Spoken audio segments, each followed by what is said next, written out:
নরসিংদীতে শীতের আগাম সবজি ফুলকপি এবং বাঁধাকপি চাষে ব্যস্ত সময় পার করছেন কৃষকরা। এ নিয়ে আরও জানাতে নরসিংদী থেকে সরাসরি যুক্ত হচ্ছেন সহকর্মী হৃদয় খান। হৃদয়, আগাম সবজির দাম নিয়ে কি বলছেন কৃষকরা, কেমন আবাদ হয়েছে এবার?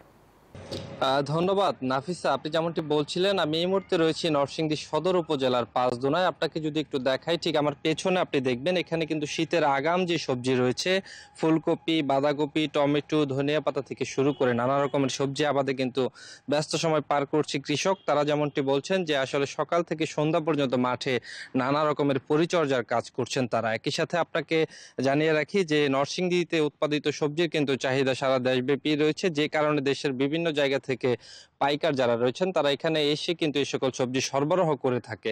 একই সাথে আপনাকে যদি আরেকটু আমি জানিয়ে রাখি যে কৃষকরা যেমনটি বলেছেন অতিবৃষ্টির কারণে কিন্তু তারা এই উৎপাদন নিয়ে অনেকটাই চিন্তায় ছিল, এবং বর্তমানে তারা যেটা বলছেন যে হাত বদলের কারণে দাম নিয়ে অনেকটাই কিন্তু তারা শঙ্কায় রয়েছেন। আমরা যদি একজন কৃষকের সাথে একটু কথা বলতে চাই, একটু যদি বলেন আপনাদের ফলন কেমন হচ্ছে এবছর?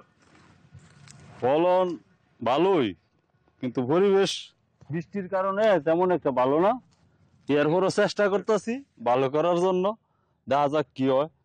এখন যেটা আছে আগামটা সবসময় একটু বিপজ্জনক হয়। এরপরও রাত দিন পরিশ্রম করে যেটুকু করার এরকম চেষ্টা করতেছি, দেই ভালো।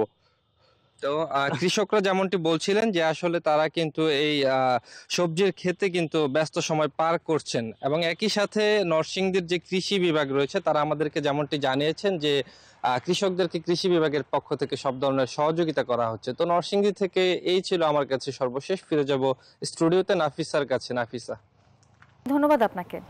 বান্ডেল থাকলে প্রতি সেনমানিতে টাকা বাঁচবে। বিকাশ সেনমানি বান্ডেল কিনে জিতুন প্রতি লেনদেনে।